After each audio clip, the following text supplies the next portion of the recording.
Let's do this. All right, welcome everyone to chapter 4, and we already started talking about something pretty good, so I decided that we should go back to our informal conversation. That this chapter is very long, and there's this description about the hills, and then Michael brought up, do you want to repeat what you just said there, Michael? Well, you had drawn out the discomfort of the woman upon seeing the two young people, and then asking us, how does that apply to our lives? Yeah. And I was having a hard time making an application to myself, and I'm noticing a pushback in me, or just not much of a hunger for the truth about what in me is similar to this experience there. So I feel like I am not open to, I'm deducing that I'm not open to understand, to feeling it in me. Does that make sense? But then when we spoke about the hills, you started to feel this trigger, right? Like you felt like you couldn't.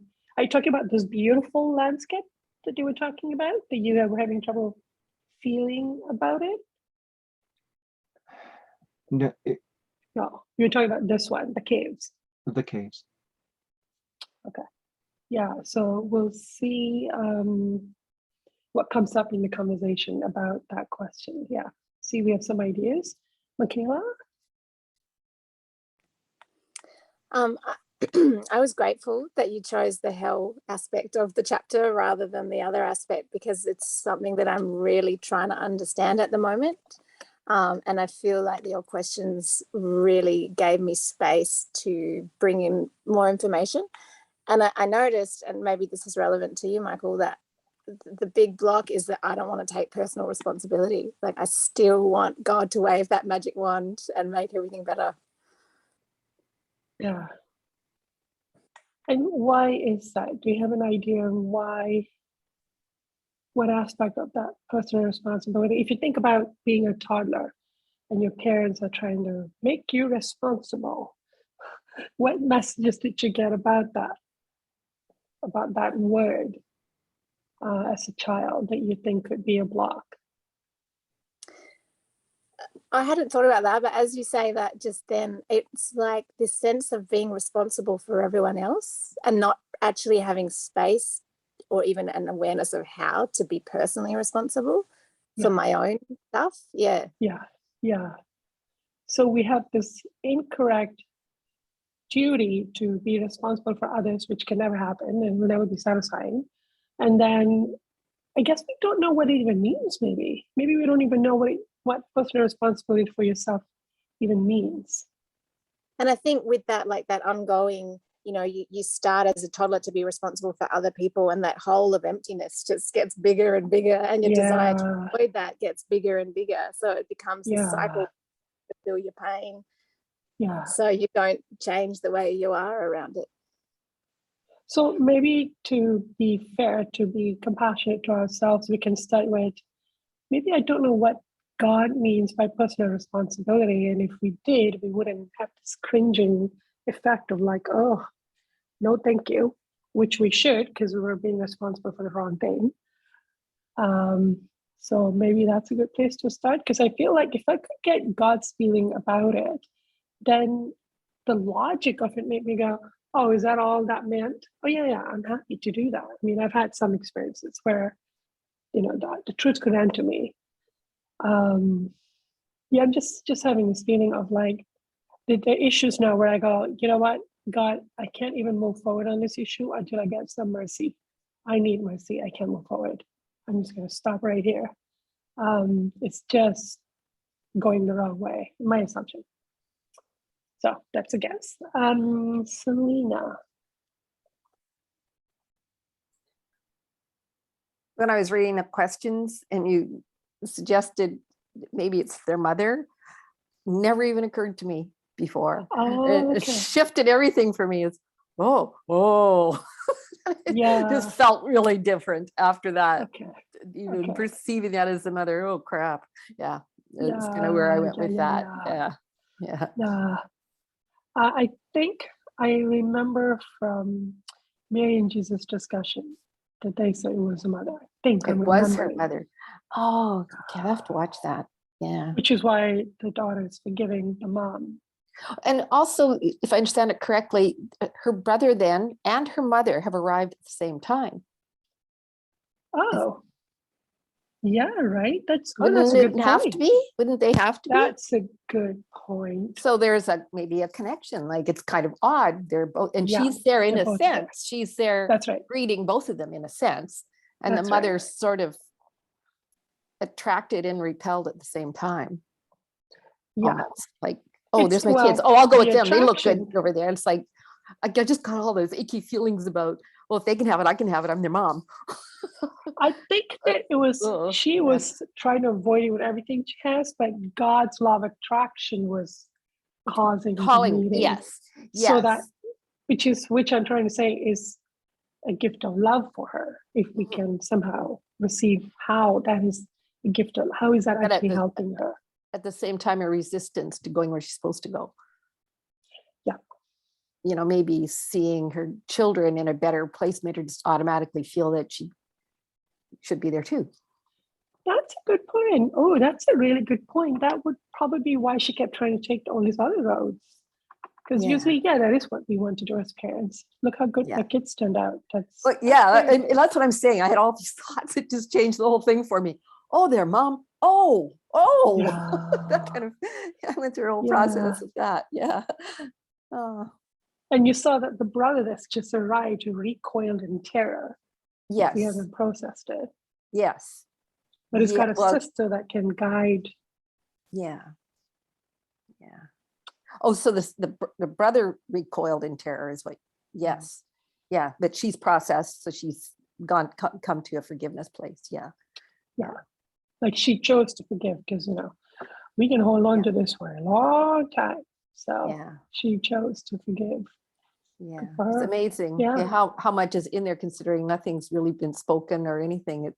Yeah, It's all just an emotional process. Yeah. that's a good point. It's another good point. Yes, that chapter without anything spoken is actually very emotional. Huh. Yeah, that's true. What a brilliant book. Yeah. It's taken me 3 books to get to it. It's like, this is a really good book. I couldn't Yeah. even understand the book when I started. Yeah. Thank you. I think Michael and then Judith. No, Judith? Yes.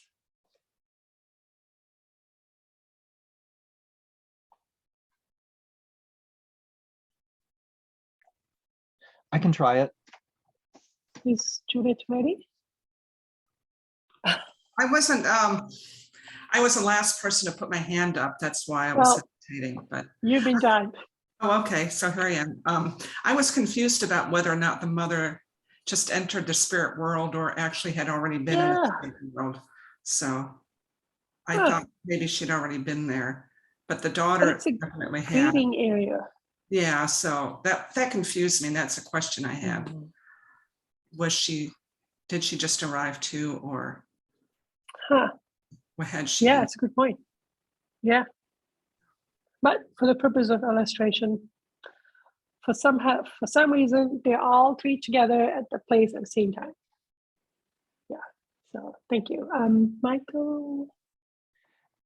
Just trying to answer. I also wondered why were they all there together at that time? And Well, I think my idea is less plausible. I thought maybe the boy was there in the sleep state, and so she was welcoming him, and that the mother had passed earlier. Okay, so I like better that he had just passed. because but- that specific space they're in is the through the mist space. Specifically, is a meeting place when people are passed. They're meeting. Remember that beautiful poem in the chapter?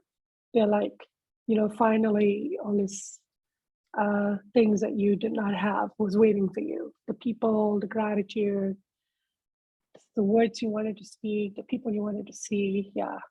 So it seems to be the greeting space.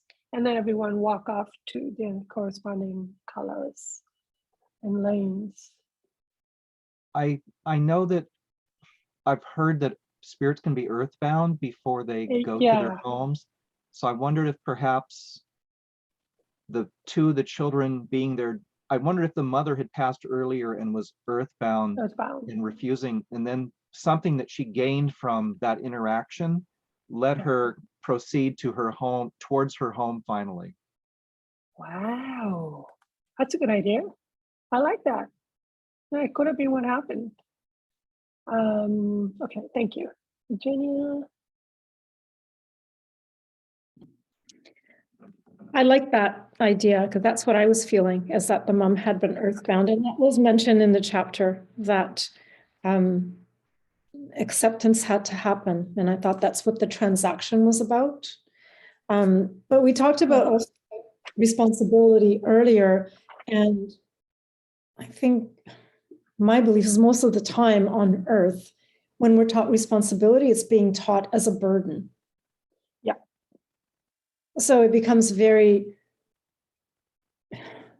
not a good thing, and it's very difficult to accept it as something that's a way of loving yourself, actually, when you are taking responsibility for yourself, that this is one of the ways that you can love yourself.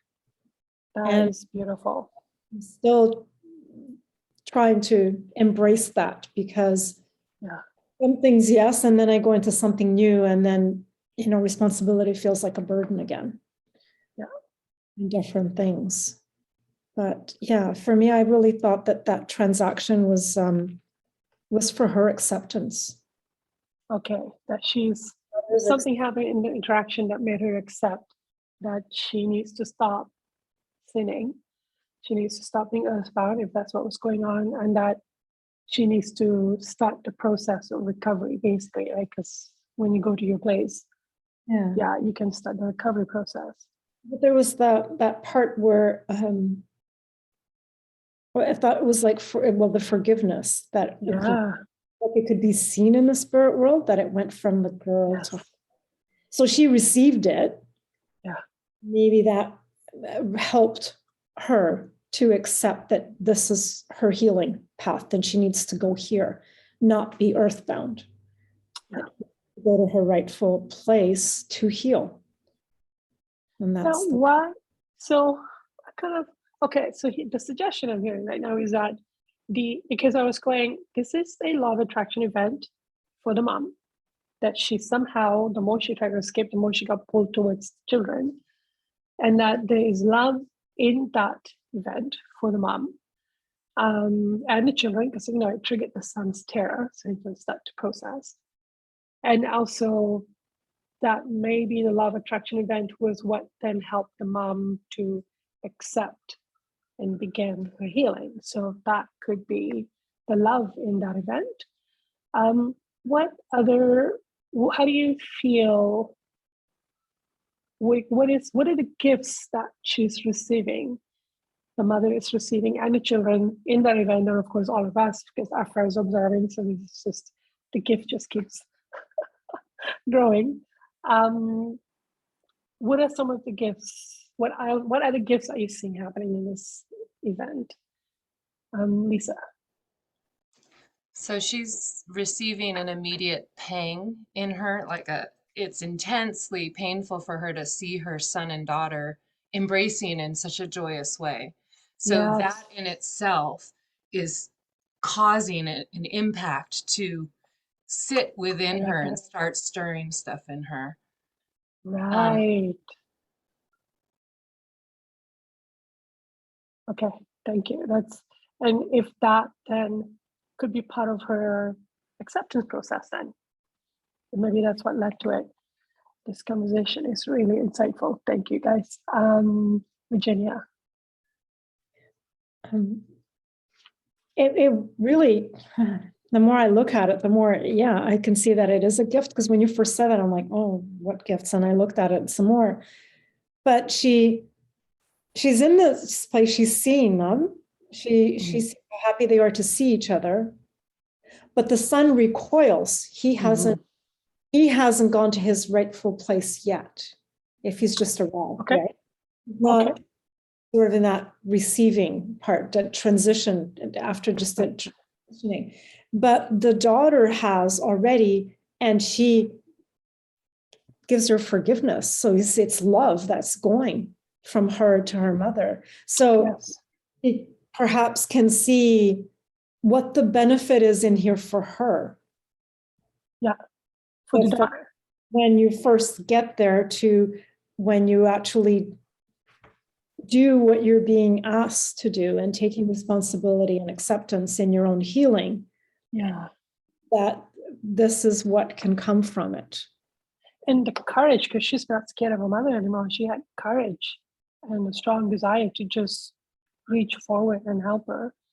And then the son, hopefully he's like, I mean, he has been traumatized by the mom, but also in some way protected by his sister. He was grateful to her. Hopefully his rightful place is, a place that helps him to release the experiences. Yeah. Thank you. Michaela. I found it hard to see the love to start with also, and I was sort of asking for more understanding, and I got the analogy of it's like a little pebble in your shoe that you can't get rid of. And Okay. And then I also wanted to see if I could understand a different experience within my life, because I don't know if you guys are like it, but when someone's been really bad to you in your own perspective, for me anyway, there's this prayer and this excitement for somewhere in the future where they can really see your true nature and perhaps reflect on their true nature and see the differences, and that may become a turning point for them to start to realize that they're the creator of their own experience. Because I know, like I read a bit further on in the chapter, it talks about how the reason why she is terrified is because of the revenge that they might seek on her. Yeah. And so to see that they're actually having their own experience and they're happy, and is to kind of potentially break that idea that everything is about you. Do you know, like I feel like we have this obsession that it's all about me and everyone's doing everything wrong to me, but to see that they're living a life separate and that they're good is potentially going to become that pebble in the shoe that, you can keep being numb to it for as long as you like, but it's still there. And eventually you'll feel it there. Yeah. Does that make sense? That's true. Yeah. Well, that's a good point. When a parent is treating children badly, obviously the parent's feeling justified in why the children deserve to be treated badly. And yet you turn around and go to spirit world and see that they're happy and they're thriving, and they're not the bad kid they've been told to accept. So then, that would kind of poke at those belief systems. So that's a good point. That just like Lisa pointed out earlier, like there's this pang of like, wait a minute, I felt justified in treating my kids badly, and yet they're the one doing well. So thank you. Is that what you meant, Kayla? Yeah? Yeah, thank you. Judith? Yeah, in order to kind of figure this out, I actually felt, I didn't watch Mary's videos, but I also felt like, well, what would have happened if she didn't have this interaction? And she just continually wandered the spirit world in her own head and in her own mind and thinking all these thoughts, being attacked, Yeah. And that's where you can kind of really see where the love comes in.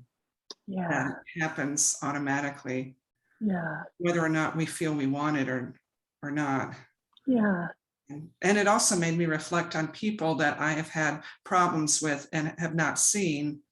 I've several that I have a lot of anger with, and how even in recent days on Facebook, their faces are coming up, So it's almost like, I'm realizing, you know what, I'm going to have to deal with this. Yeah.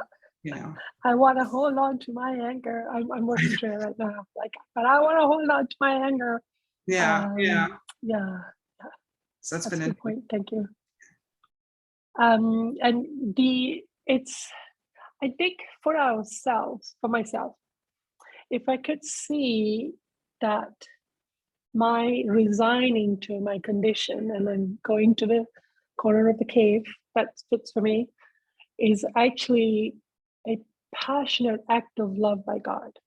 If I could see like God is saying, I can start your recovery process now, and you can start to release all the pain, the justification, and also trying to come into this awareness that when I am in the process of accepting my sin, that God actually wants to help heal it. That yes, I need to feel the pain, but God's nature is such that God also wants to help in processing pain, releasing pain, enduring pain. Like there is help even there, because in my self-punishment state, I feel I earned this pain, leave me alone in it. Leave me alone to rot in it because I gotta endure and pay for it. When actually that's self-punishment, and maybe that's not God's nature to do so. So that's their junction on that, which I feel will really help me to, I guess, forgive myself, something like that. But yeah, some of the conversation going on in my head. Yeah, thank you. Anything else, Judith, you wanted to add to that? Okay. Alicia. So, excuse me being late, by the way. So Mila suggested that because I've actually been focused on self-responsibility and my irresponsibility the last couple of days, and I realized how distorted it is because of our upbringing,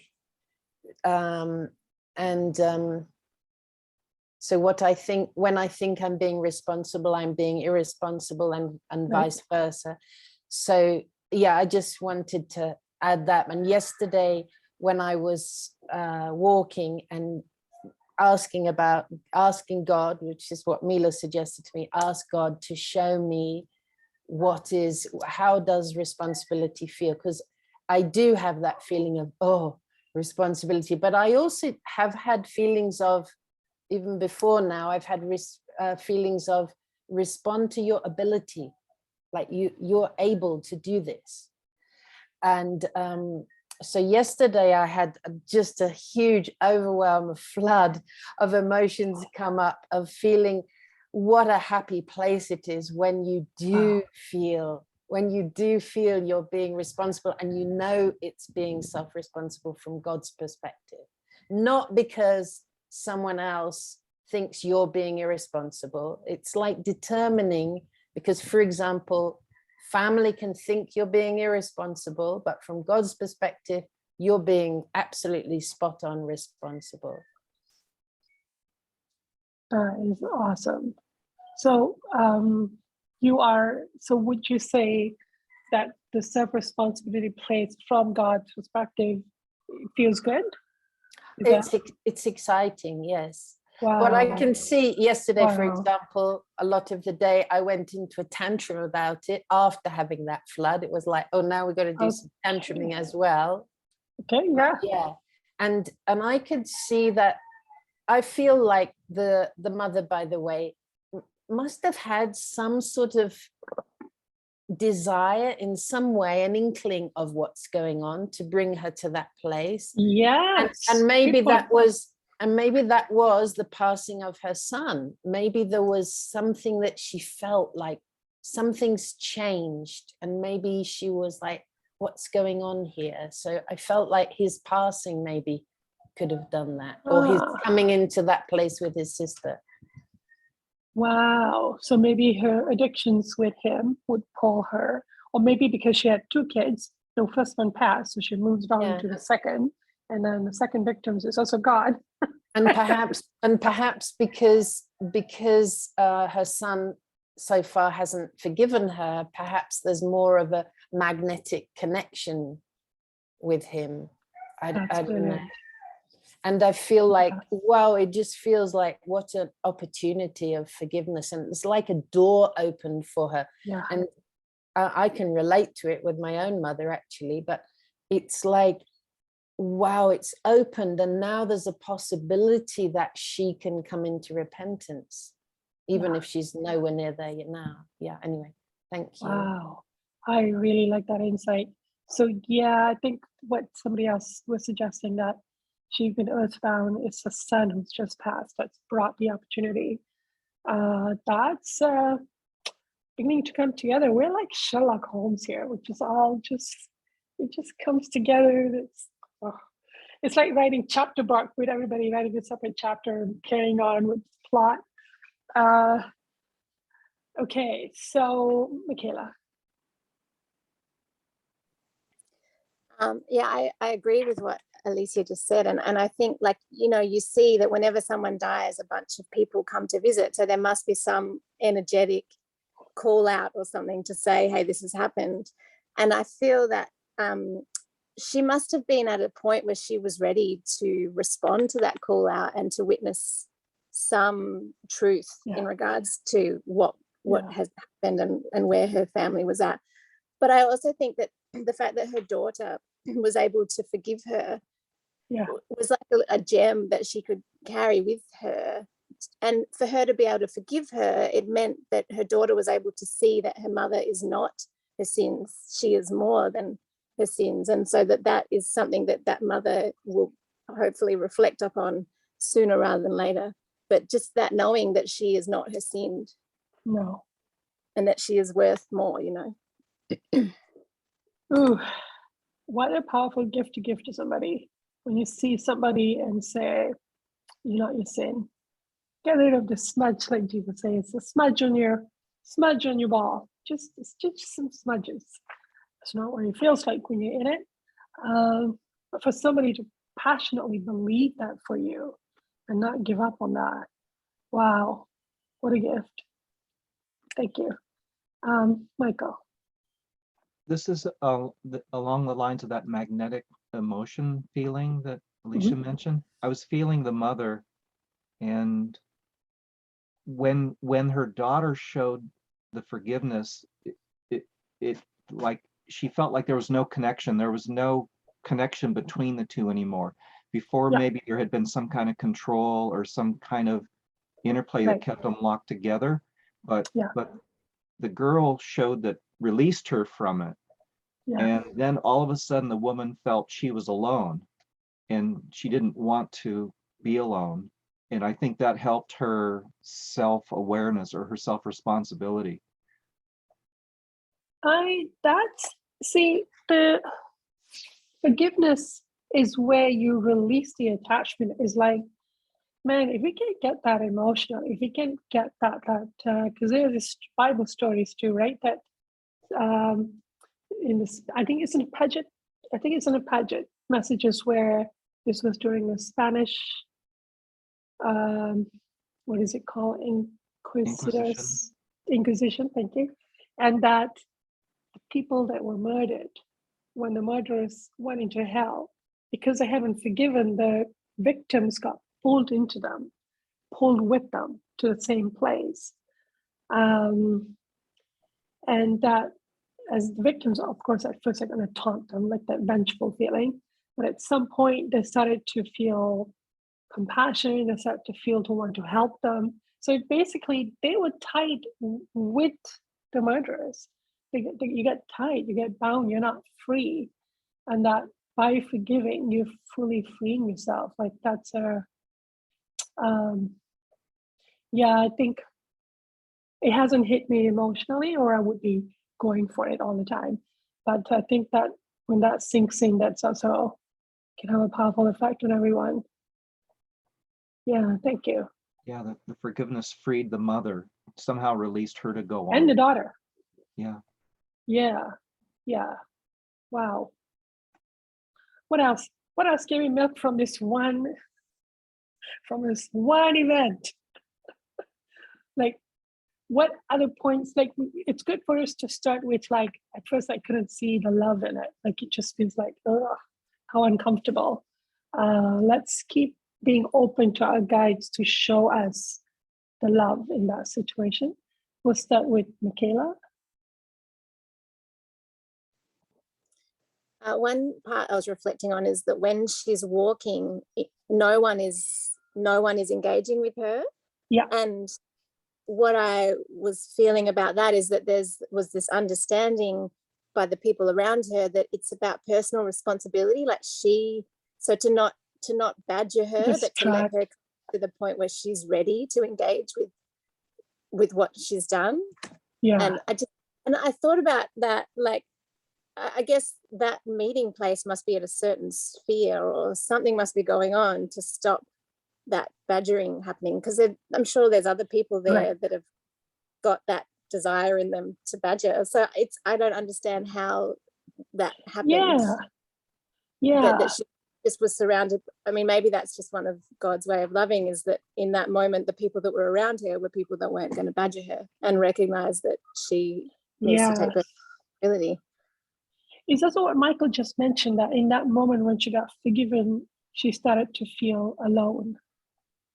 So maybe that feeling of aloneness is also part of the emotional process she needs to go through. But then personal responsibility does require reflection. So you do need to go into yourself and not be distracted by conversation and people having sympathy, and which is, usually what I want when I'm feeling bad. I want to go talk to somebody. Sorry, Michaela, I called her earlier, but she helped me. But yes, part of being left alone was so that she could go even more inward, is a gift. But then, like you said, it must be, I think it's at the top of the first sphere. So there are people who are more self-responsible, more self-aware, or maybe everyone's just so happy meeting their family members. You're not paying attention. Could be, but then the law of attraction again created the feeling of alone, which could be, maybe that's what drove a lot of her willful sins. She didn't want to be alone, so then you're controlling and dominating the children, and so maybe that's what was there to begin with. Good insight, thank you. Selena.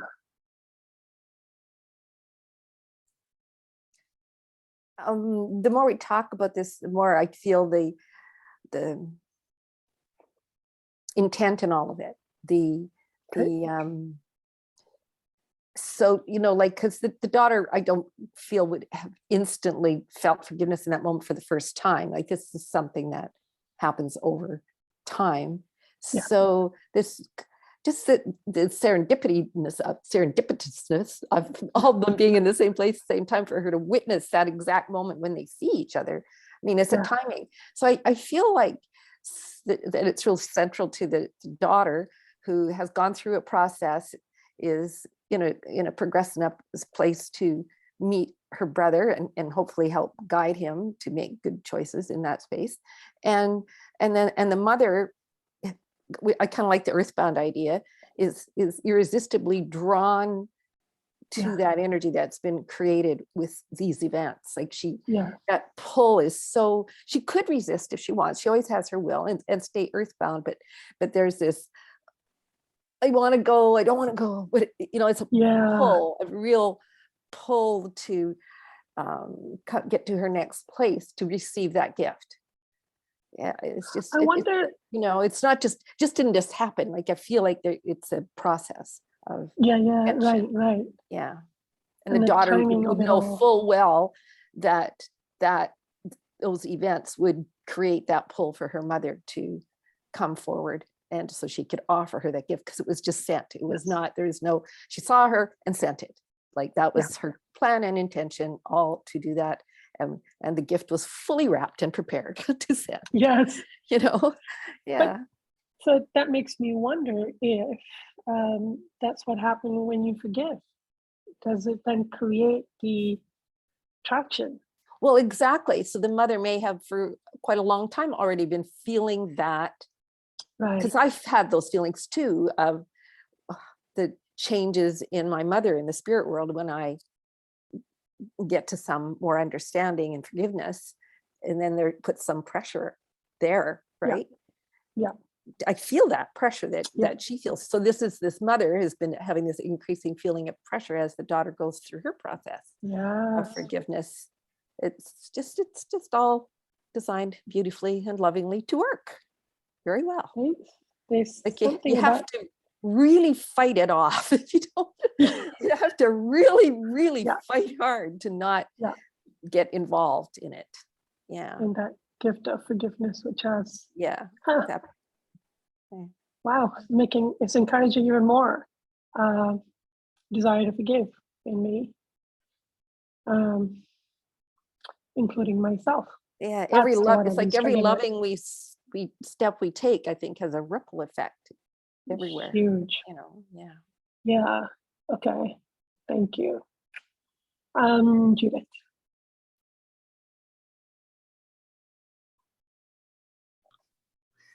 Yeah, it was just in reference to what's different about the spirit world. And I realized that, you know, it's like you're stuck in the spirit world. You, like on earth, you can go to a different house, you can marry someone Yes. with money, you can go and get some beer or Yeah. overeat, you know. In the spirit world, you're stuck. You're in the one location. And like Michaela said last week, everything's like right in front of your face. So, Which helps. yeah. Yeah. And you can still have the opportunity to drag it out a little bit, to comfort yourself a little bit, balance out with different activities. Yeah. Mhm. Thank you. Michael.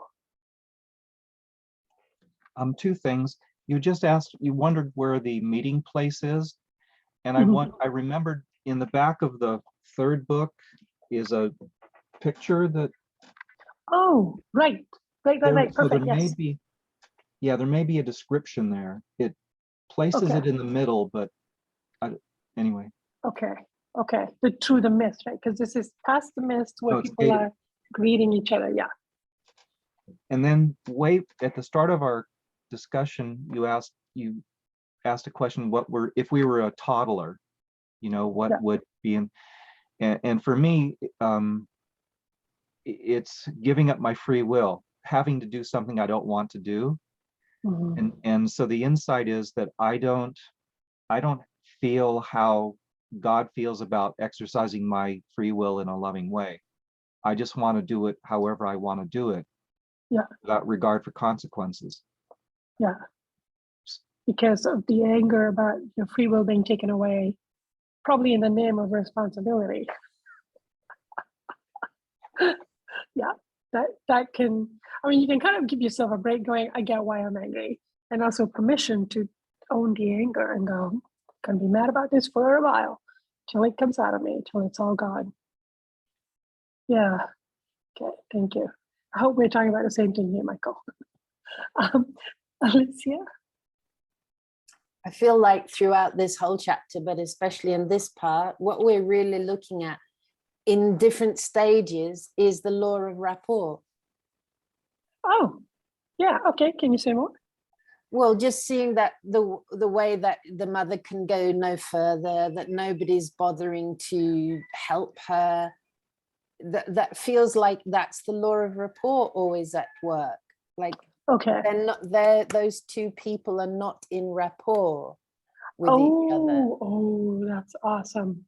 Yeah, okay, I can feel that. That's awesome, yes.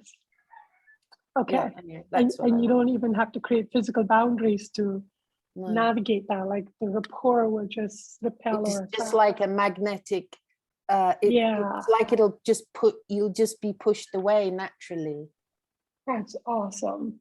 Okay, thank you. That does kind of explain what's going on there. Yeah, thank you. Okay. Okay, so let's move on to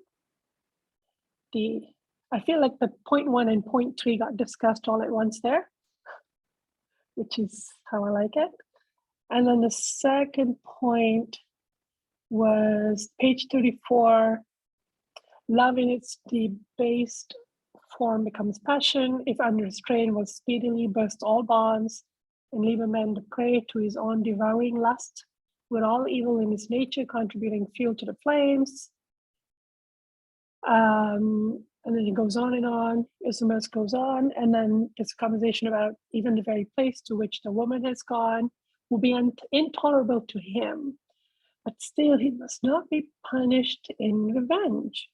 Therefore, God has formed an abode congenial to such a nature, where for the time being he can plunge in his mad frenzy into the ocean of his unsubdued passions and be tormented in gathering the harvest of the sea he has sown, while the unquenchable fire will burn and work its purpose. So what is happening here? What is he describing? Why are we allowed to plunge into our frenzy? How is it helping? How is the love of God expressed in what's going on for this man? And why is it successful in helping us progress?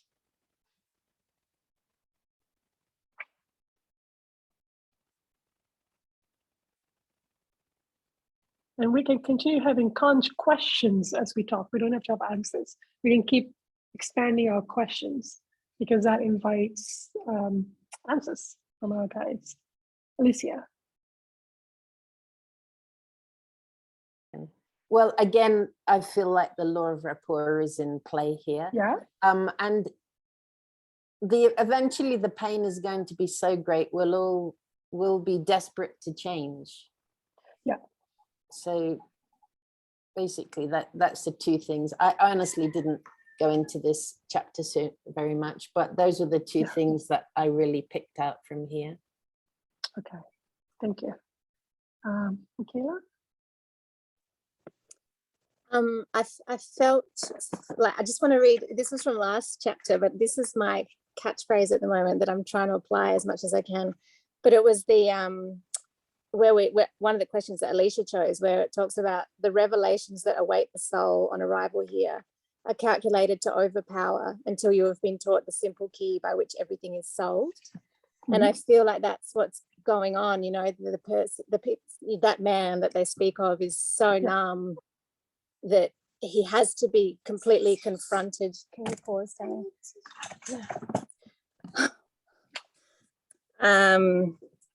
You know, in order to stop being numb, he has to be confronted with so much hedonism, really, or whatever it is that he's doing, and that's God's love, is that if you're not going to look, it has to be even louder in front of your face, and activate you to be numb anymore.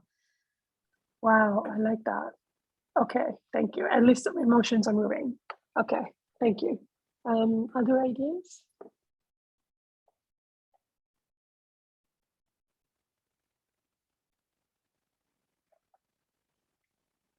I was thinking about that if you have a certain, I see soul as a container or a volume of emotions, and that once you have a certain volume, it's got to come out. Like if he's got this much passionate lust in him, kind of like over cloaking his, like it's just too much of it, but he has to have a way to discharge it all, get enough of it out that there's some room for him to even, you know, have some reflection. Like that's what I was feeling, that if you've got a certain amount of emotion, like all of the emotion we have in our soul, I have a lot of anger and vengeful emotions, which in my circumstance makes sense. I still need to release the volume. It still needs to discharge from me in a safe, loving way. It's got to come out. So that's kind of where I went with it. Alicia. Yeah, I had a similar feeling, because when it says about plunging into his mad frenzy, that's like us having a tantrum, or you know, bashing the boxing bag or whatever we're doing. It's similar to, it seems like the same thing. We're creating a healthy space, a loving space, to be able to express whatever passion, desire, whatever emotion there is. So that for me, it does feel a very loving thing to do. Okay. And once it's out, then maybe they'll be like, oh, is there something else? Yeah.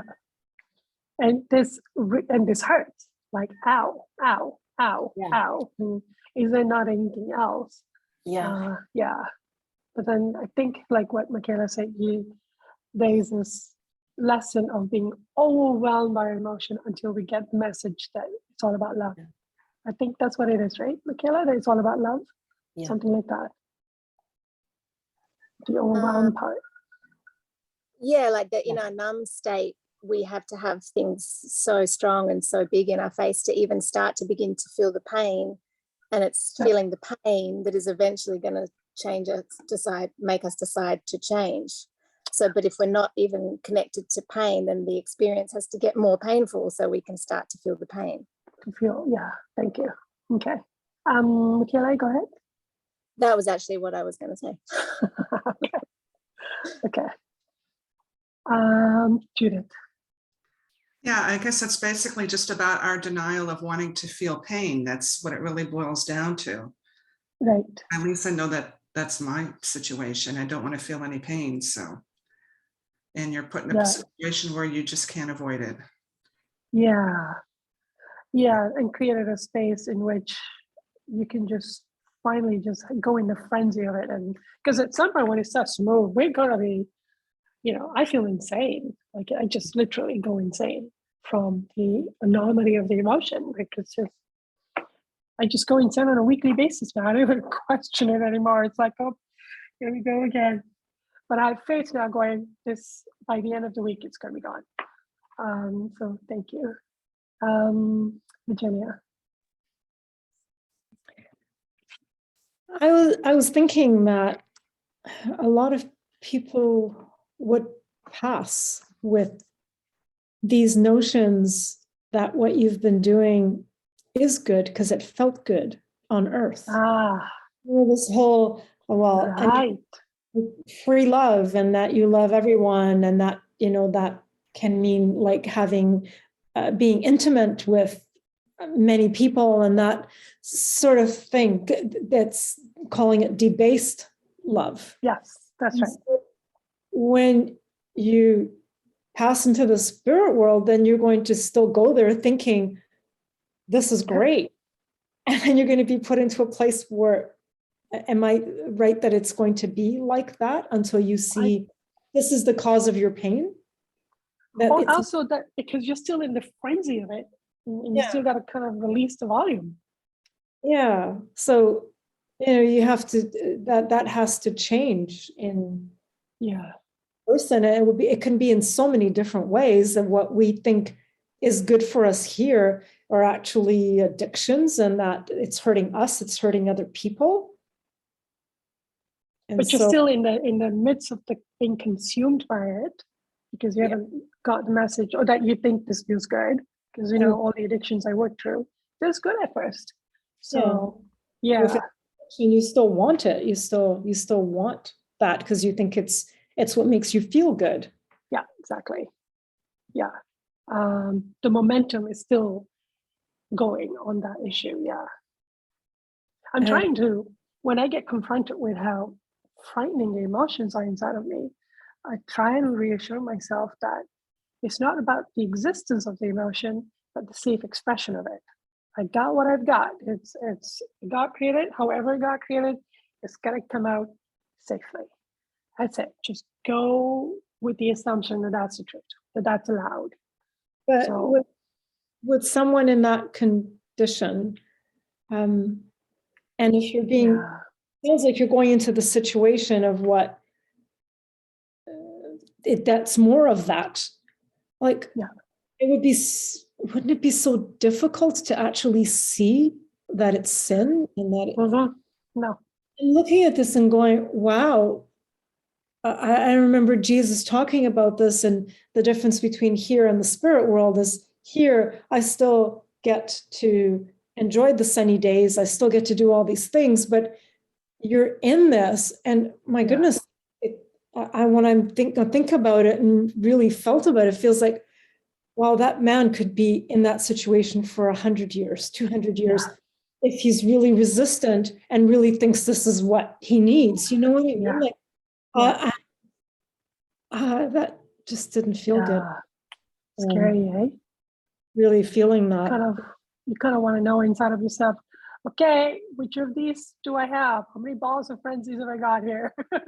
Like, let's not deny it exists. And how do I create a safe space to express it? Because it's got to come out. Yeah, it's scary. It's scary. Yeah, thank you.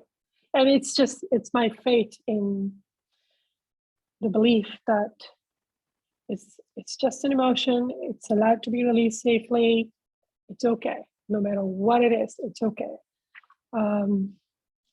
So sometimes I get the little me, the one with the addiction, little me going, it's just feeling, and I'm allowed. I'm like, yes, Okay, I want power and I want control and I want to dominate. And it's just feeling and I'm allowed. And I'm like, yes. It's kind of like this harmony between all the different parts to me of like, if it's just feeling, you're allowed, go for it. No questions asked. I'm going on a lot of faith with that assumption that this will help. Thank you. Selena. What I like about the word frenzy, like it's a lot of energy being put out there to, Right. and ultimately, if nothing else happens, even if you're still resistant to the pain you're feeling in doing it, eventually you get exhausted. Yeah. And that's a really good place of vulnerability. So no matter what happens, Yes. like you might want to go, oh, I'm tired. I don't want to do this anymore. And you start feeling the pain of doing it. Yes. But you might resist that. But eventually you get exhausted. You are going to Something will happen. Eventually you're so exhausted, you just can't. You just can't. Yeah. So you just have to just kind of go, oh crap, I'm done. You know, you're just a whole heap on the floor. We have gone through that. Done. Like, we have gone through that, right? We have gone through when you let yourself go into the tantrum, at some point you're like, I'm tired. Like basically when I was mad for 9 months or 7 months that I'm going to have to experience, emotionally experience a sexual abuse in order to heal. I was mad for that many months. Mad. Until finally enough anger left that I go, okay, fine, let's do it. Yeah, I'm sick of being tired of it. Whatever. You just get tired, you just get this, but it just makes you vulnerable, doesn't it? That feeling of, oh, I just can't do this anymore. I'm just tired. You're emotionally tired or something. And that creates vulnerability and that's a good place. I like that. Huh. Maybe that, okay, at the moment of vulnerability, and basically it's a place of prayer. Yeah. You're honest, you're open, you're like, okay, help. And yeah, boom, like I know you haven't even if I finished do saying that it. with myself, I get so tired because I'm not sleeping every night, like working, you know, and I just get so tired till I finally get to a point of vulnerability. And sometimes it seems like the only way I can get anywhere is by just working myself into exhaustion. Absolutely. Like the then I can actually feel it. The pain that I'm in right now and the sin I'm afraid to admit to, I think it's about time that the pain is worse than the sin. Like, I think this is, true. Thank you. Michaela? Just in relation to that, because I was just wondering, okay, well, so what makes people leave? Why don't they just stay forever in this horrible place? Right. And last night I was listening to Jesus and Mary discuss one of the Paget messages, and they were talking to, I don't know, one of them. And he was at the point where he didn't want to create any more pain anymore, but he didn't believe in what was in front of him, but he was finally ready to ask questions and to try out new things because his pain had got so great, didn't want to do that anymore. Yes. So I guess that's the big turning point when you're prepared to ask questions. And it's fair to want to ask because we didn't learn in our earth life what to expect. So it's really a reasonable thing to ask. And then to develop friendship with our guides who will show us. Like, I think that's smart to kind of go, so what will it look like when I stop? What does the recovery process look like? And then to learn that there's only love waiting for you, love and care. We could even ask to be shown. Show us what that would look like. Can I talk to some spirits who have gone through this process? What was it like? That's, definitely. It's a good point. And then what did you learn from your awakening to some sin you've gone through in the past? What did you learn? What that you can now use as an encouragement going forward? That once you did give up and going, okay, I gotta face my sin. What did you learn about it? What would make you want to go, I can do this again and again and again and again? What do you remember, Alicia? I haven't really thought about this, but I always feel lighter. I always feel lighter and happier. I always feel more more centered and grounded in myself, like Okay. definitely Inner authority. A place Yeah, of authority in yourself. Yeah. inside myself. Yeah. It's always a lot easier than I thought it might be, because in the middle of it, Ah. it feels like it's never going to end. Yeah. Like I'm never going to get through this, and I'm confused, and I really don't know what I'm doing. But then it becomes, when I get through, it becomes really clear and logical. Okay. Yeah, and the questioning, which you're always encouraging us to do. It feels like, if nothing else, when somebody's passing over, tell them to be curious and Yeah. ask questions. Just Ask, just keep asking. So that's another thing, that Okay. the asking, it helps me to become more humble to what I think is meant to be true, or what I'm told is meant to be true. My arrogance softens. Like, okay, I've attracted this. Okay, even if I've attracted it in a dream or in a feeling, or however the attractions come, let me just see, well, what's in it for me? Or like Lisa and yours email, I was like, okay, well, that's what's in it for me. Actually, I was quite selfishly looking like, what can I gain from this? Totally. Yeah. Totally. Yeah. Yeah, my my entitlement, oh my God. Like, it's like every 5 minutes I feel entitled to this and to this and to this and to this. It's like, oh, I have a long list of entitlements that I can keep going. No, you're not. No, you're not. No, you're not. So yeah, no, that was. Oh yeah, actually, this week, because you said last week about, I just give up on worth, give up on getting worth from outside of you, from anywhere, just from God, and just from God. And so I was thinking, well, that's for everything. Like, I don't need acceptance. I don't need, well, I'm not there yet, but I was thinking, it's everything, nothing from outside of you, just from God. And when we can feel it from God, none of that matters. But it's a way off at the moment, but I'm walking that way. Yeah. And then the trigger starts to happen. So Michaela? I found on the journey of awakening to some sin that that's what comes up first, which sort of stops me from wanting to go further, is the sense that like in regards to my children, when I have these moments sometimes where I feel really sensitive to what's going on, and I feel like I've ruined them, like there's no hope to help them to overcome what I've done to them. But then if I go, I've let that stop me a number of times and let that make me go numb again and not continue on that path of pain. But when I do go through it, I'm reminded that, and I see that there's always repair. And also I'm reminded that I'm not their mother, like God is their mother.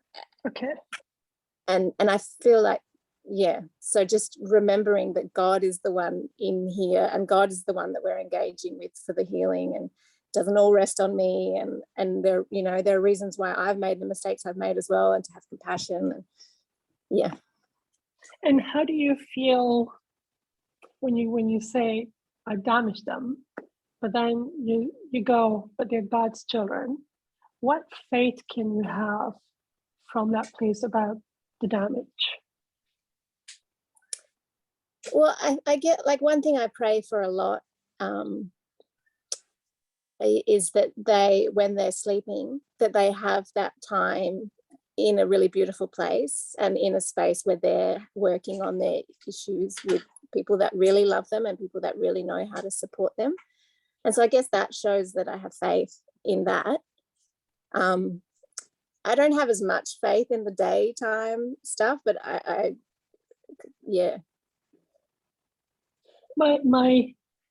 what I'm holding on to, the faith I'm holding on to, is just as I am also a damaged child, but God will succeed in recovering me.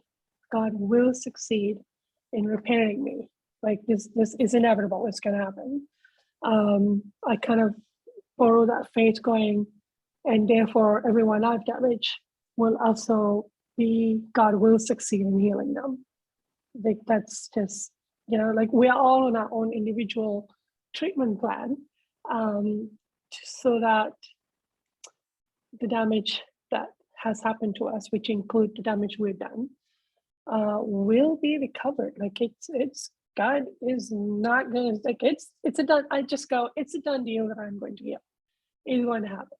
Somehow God will succeed, because why do I feel so strongly? It's like, of course God is going to succeed. I think Mary once gave a talk or a blog about love has already won. Not only love will win, love's already won. Like it's already finished. The outcome's already predetermined. I think that's something I borrow inside of myself, that it's inevitable that I will be recovered. And so will my children. Because God's not going to quit on them either. So hopefully that gives you some solace. Alicia. Yeah, I was reminded of that yesterday. In fact, Judith, you came into my awareness because last week you said about fires and renewal. Remember? And yeah, I was walking through the forest where there's been a terrible fire, but grasses and shrubs and amazing flowers are all beginning to grow, even though it's black everywhere. So yeah, I feel the same way, having that faith and seeing that awareness in nature showing us, even if we don't see it, we're aware that it's sprouting up again. We can all. I think it was also recover. Lisa. Yeah, Lisa I and Judith were don't talking remember. I about it. particularly remember Judith saying about that. But yeah, it's amazing. Thank you. Lisa?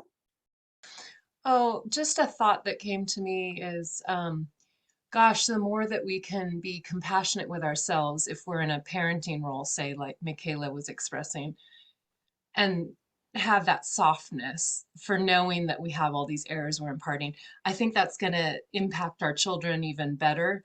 The softer we can be, even knowing we have all those injuries that are going to be playing out on them. That is a way of modeling the self-love to them too, and allowing God's forgiveness to come in towards us as well. Because we're modeling. Because Yeah. and it's an allowing place rather than a self-attacking place, hey? Or a feeling guilty or just sad about the harm we are causing to others, especially if we have children but everybody that we're harming. Yeah. Thank you. Thank you. That's a good one. Thank you. Judith. Yeah, it's interesting because it's like, I feel like I haven't dealt with very much sin at all. I've not dealt with very much pain. I'm pretty much always avoiding it. But recently it's like I'm meeting people, like I always meet people that I look at sometimes and I think, oh, they could use help, or I could offer them some advice. And then I think, well, they won't really listen to my advice because I'm not in a very good condition. So they'll take it with a grain of salt. So that has motivated me to try and at least improve myself. But then there was another incident where I met somebody, and this person has a child that has Asperger's, and he's homeless and like a meth addict and out of state. And it's like, she's very angry at him. And it was like, it made me feel like, oh, my parents were really angry at me when I had my psychological problems as a 9-year-old. So it's like this perfect attraction where I feel like I better deal with this so I can help her, because this is a really dire situation. This young man really needs help. Yeah. And so it's like, wow. And it makes me feel more compassion towards like her anger, but also makes me kind of tell her, which no one has ever told her, do you realize how angry you are at him? And to just kind of feel that. And with that directly. So because I love how your loving nature is being turned on. Yeah, just by, and who knows what triggered it, but it just seemed to happen. Wow, that's beautiful. And your choice to explore that, your choice to act on that, like you're making a choice here. Right. And I stumbled in the beginning, there were times where I felt really self-interested, and then I had to sit there and go, what did I just do? Yeah. That is going to happen. Yeah. Good for you. Look at that. that advocate in you that kind of rises up and go, wait a minute, this bothers me. Yeah. Like it affects other people, even though we think it doesn't. You know, everything that we do affects everybody else. Boy, if we could see the evidence of that, I think we would, yeah. I think if we could see the evidence of how every single act and choice of love, even of asking, you know, maybe I could look at some sense. Maybe I could just poke around in that even that one choice and the ripple effect that could be having, like, yeah, we can't see it. So thank you, Judith. Michael. When Alicia was talking about curiosity, I felt the feeling of that buoyancy and exhilaration and attraction about being on the right path that Eusamos was. Right. I felt that. So thank you. I just had a glimpse. And I'm also wondering, this is a question, you know, he talks about a person in his frenzy of the effect of his lusts, of debased desires.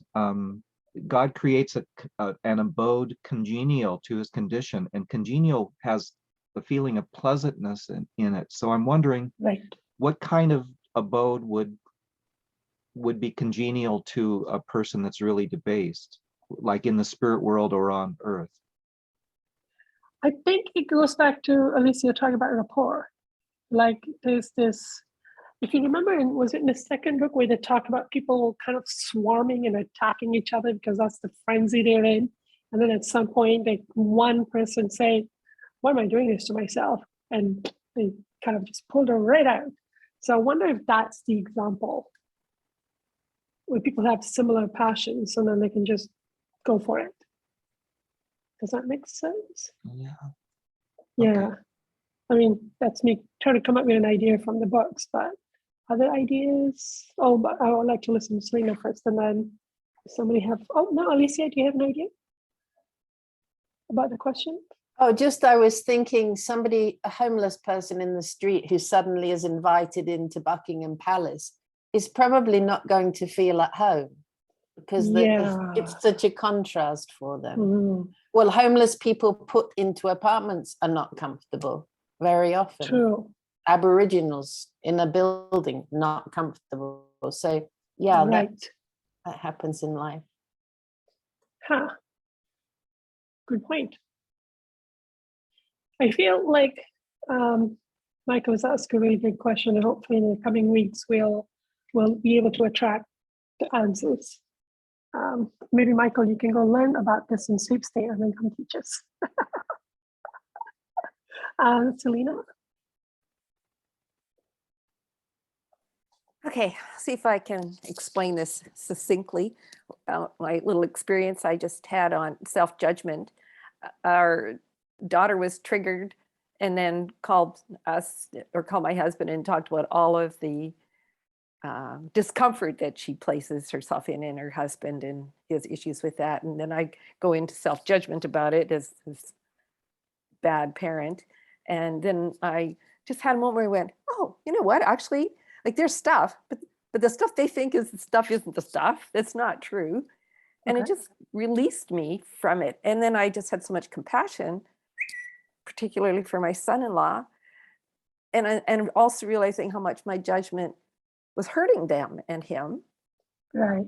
Like when you do self-judgment, you're harming others. Like I never really felt that before. And it's changed our relationship. Saw them last weekend and it's just not there anymore. Just Wow. from feeling those feelings, feeling my repentance for judging myself because I'm harming other people, like judging myself when they're telling me that I should be judging myself. Yeah. Especially, and spirits jump in. Jump in. Well, that's what I realized was I thought, spirits are just telling them that because then I felt what was really at the core issue. And I go, oh, I don't judge myself for that.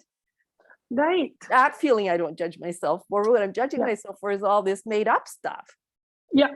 Yeah. Which that isn't true. And I just kind of went, yeah. It just was like snap, snap, snap. And then, and it changed things like right away. That's a good good discovery. Like Lisa seems to be working on that softness and self-forgiveness, and that's I think at some point, like I basically just stopped whatever I was working on, going, this self-punishment piece has got to stop. Yes. I can't Mhm. continue processing because it's going somewhere else dangerous. And I It can just- feel yeah. this past week, especially, hordes of spirits just waiting, and me standing firm. I will not judge myself, no matter what I discover, Because it no keeps matter what I'm told, no matter everybody what I stuck. discover. Yeah, Yeah. everybody, your people around you stay stuck in that place. Yeah, Yeah, hold firm. So yeah. something very important here. Yeah, I'm curious about how much this conversation is being encouraged today, and how I wonder what our spirit friends are learning about it for themselves, maybe. Because the one thing that happens when we do go to our place, we tend to stay there too long. We don't want to come out of hell because of self-punishment. So that ends up kind of dragging us. At first, we don't want to accept we've done wrong, and then once we accept it, we won't get over it. It's like, and that's not helping. So maybe there's something here for our spirit friends to learn about. And that's a really good point, to actually see self-judgment as a sin. Like, how is that gonna change our game? And how much people around us get upset when we refuse to judge ourselves. Sometimes we judge ourselves just to stay in harmony with people around us. We don't want their anger when we stop to do it. That's a piece there as well. And I myself am one of those people that will attack somebody else for not judging themselves, because that's what I want for myself and for others. So I'm part of that. Wow, what a powerful conversation. And I'm going to stop the recording here before we go on to the next exciting phase. A fantastic conversation today. I'm really struggling with stuff today. Thank you for your participation. You guys really helped today. Thank you.